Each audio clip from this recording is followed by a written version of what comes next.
ವಿದ್ಯಾರ್ಥಿಗಳೇ, ಒಂದು ಅಂಕದ ಈ ವಿಡಿಯೋ ಸರಣಿಯ ಮುಂದಿನ ಭಾಗ 4ಕ್ಕೆ ನಿಮಗೆಲ್ಲರಿಗೂ ಸ್ವಾಗತ. ಈ ಭಾಗದಲ್ಲಿ ಬರತಕ್ಕಂತಹ ಪ್ರಶ್ನೆಗಳ ಬಗ್ಗೆ ನೋಡಿಕೊಳ್ಳೋಣ.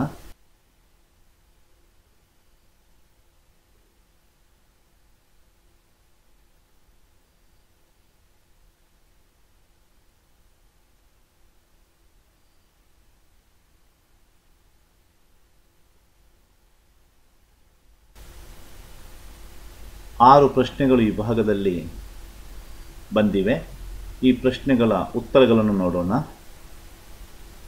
ಪ್ರಶ್ನೆ ಸಂಖ್ಯೆ 1, ಎ ಸಂಯೋಗ ಬಿ ಛೇದನ ಸಿ ಇದನ್ನು ಪ್ರತಿಬಿಂಬಿಸುವ ವೆನ್ನಕ್ಷೆಯನ್ನು ರಚಿಸಿ. ವೆನ್ನಕ್ಷೆಯನ್ನು ರಚಿಸುವಾಗ ನಾವು ಮೊದಲಿಗೆ ಆಯತವನ್ನು ರಚಿಸ್ತೇವೆ. ಅದು ವಿಶ್ವಗಣವನ್ನು ಸೂಚಿಸುತ್ತದೆ. ಹಾಗೂ ಒಂದು ವೃತ್ತ ಎ ಗಣವನ್ನು ಸೂಚಿಸುತ್ತದೆ. ಇನ್ನೊಂದು ವೃತ್ತ ಬಿ ಘನವನ್ನು ಸೂಚಿಸುತ್ತದೆ. ಮೂರನೇ ವೃತ್ತ ಗಣ ಸಿ ಯನ್ನು ಸೂಚಿಸುತ್ತದೆ. ಈಗ ನಾವು ಮೊದಲಿಗೆ ಬಿ ಛೇದನ ಸಿ ಮಾಡಬೇಕು. ಬಿ ಛೇದನ ಸಿ ಯನ್ನು ಮಾಡಬೇಕು. ಬಿ ಛೇದನ ಸಿ ಮಾಡಿದಾಗ ಈ ಭಾಗಕ್ಕೆ ಬಣ್ಣ ಹಚ್ಚಲಾಗಿದೆ. ಕೆಂಪು ಬಣ್ಣ ಹಚ್ಚಿದ ಈ ಭಾಗ ಬಿ ಛೇದನ ಸಿ ಯನ್ನು ತೋರಿಸುತ್ತದೆ. ಈಗ ನಮಗೆ ಎ ಗಣದೊಟ್ಟಿಗೆ ಬಿ ಛೇದನ ಸಿ ಯನ್ನು ಸಂಯೋಗ ಮಾಡಬೇಕು. ಆಗ ಎ ಸಂಯೋಗ ಬಿ ಛೇದನ ಸಿ ಆಗ್ತದೆ. ಈಗ ಈ ಚಿತ್ರವನ್ನು ಗಮನಿಸಿ. ಇದು ಈ ಬಣ್ಣ ಹಚ್ಚಿದ ಭಾಗ ಎ ಸಂಯೋಗ ಬಿ ಛೇದನ ಸಿ ಆಗಿದೆ. ಮುಂದಿನ ಪ್ರಶ್ನೆ ಸಂಖ್ಯೆ 2, ಸಂಯುಕ್ತ ಸಂಖ್ಯೆ ಎಂದರೇನು?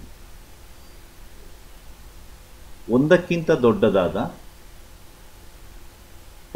ದೊಡ್ಡದಾಗಿರಬೇಕು, ಆದರೆ ಅವಿಭಾಜ್ಯವಲ್ಲದ ಸಂಖ್ಯೆಗಳನ್ನು ಸಂಯುಕ್ತ ಸಂಖ್ಯೆಗಳು ಎನ್ನುವರು.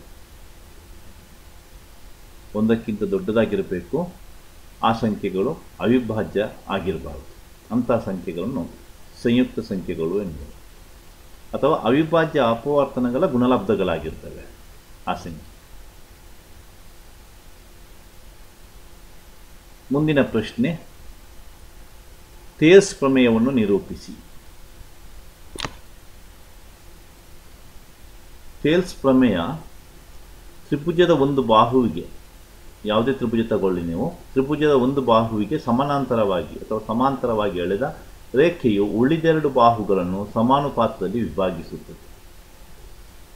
ಇದನ್ನು ಚಿತ್ರದಲ್ಲಿ ನಾವು ಸೂಚಿಸೋಣ.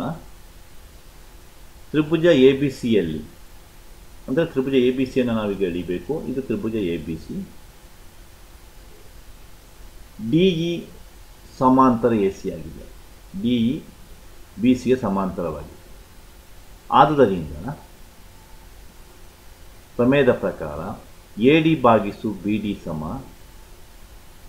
ಎ ಇ ಭಾಗಿಸು ಸಿ ಇ ಆಗಿದೆ. ಎ ಡಿ ಭಾಗಿಸು ಬಿ ಡಿ ಸಮ ಎ ಇ ಭಾಗಿಸು ಸಿ ಇ ಆಗಿದೆ. ಇದು ಥೇಲ್ಸ್ನ ಪ್ರಮೇಯ.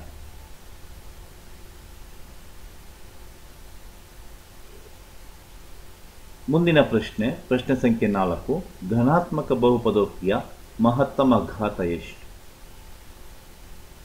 ಘನಾತ್ಮಕ ಬಹುಪದೋಕ್ತಿ ಎಫ್ ಆಫ್ ಎಕ್ಸ್ ಸಮ ಎ ಎಕ್ಸ್ ಘಾತ 3 ಪ್ಲಸ್ ಬಿ ಎಕ್ಸ್ ವರ್ಗ plus C X plus D ರೂಪದಲ್ಲಿರ್ತದೆ. ಘನ ಅಂತ ಬಂದಾಗ ಗರಿಷ್ಠ ಘಾತ 3 ಆಗಿರ್ತದೆ. ಆದರೆ ಇಲ್ಲಿ ಎ ಸಮ 0 ಆಗಿರಬಾರ್ದು. ಏಕೆಂದರೆ ಎ 0 ಆದರೆ ಘನ 0 ಆಗುತ್ತೆ. ಅದು ವರ್ಗ ಬಹುಪದೋಕ್ತಿ ಆಗ್ತದೆ. ಆದ್ದರಿಂದ ಈ ಘನ ಬಹುಪದೋಕ್ತಿಯಲ್ಲಿ ಗರಿಷ್ಠ ಘಾತ 3 ಆಗಿದೆ. ಧನಾತ್ಮಕ ಬಹುಪದೋಕ್ತಿಯ ಮಹತ್ತಮ ಘಾತ 3. ಮುಂದಿನ ಪ್ರಶ್ನೆ ಸಂಖ್ಯೆ 5, ಅಧಿಕ ವೃತ್ತಖಂಡದೊಳಗಿನ ಕೋನ ಯಾವುದು?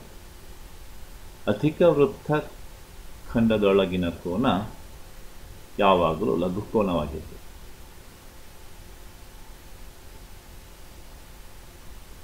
ಮುಂದಿನ ಪ್ರಶ್ನೆ ಸಂಖ್ಯೆ 6, ಅರ್ಧಗೋಳಾಕೃತಿಯ ಘನಫಲದ ಸೂತ್ರ ಯಾವುದು? ಅರ್ಧಗೋಳಾಕೃತಿಯ ಘನಫಲ ಕಂಡುಹಿಡಿಯುವ ಸೂತ್ರ ವಿ ಸಮ 3/2 pi r cube. 3/2 pi r ಘಾತ 3. ಈಗ ನಾವು ಈ ಭಾಗದ 6 ಪ್ರಶ್ನೆಗಳಿಗೆ ಉತ್ತರಗಳನ್ನು ನೋಡಿದ್ದೇವೆ. ಈ ಪ್ರಶ್ನೆಗಳನ್ನು ಅಭ್ಯಾಸ ಮಾಡಿದರೆ SSLC ಪರೀಕ್ಷೆಗೆ 6 ಅಂಕಗಳನ್ನು ಗಳಿಸುವ ಪ್ರಯತ್ನ ಪಡಬಹುದು. ಇಲ್ಲಿಗೆ ಈ ವಿಡಿಯೋ ಭಾಗವನ್ನು ಮುಕ್ತಾಯಗೊಳಿಸೋಣ. ಧನ್ಯವಾದಗಳು.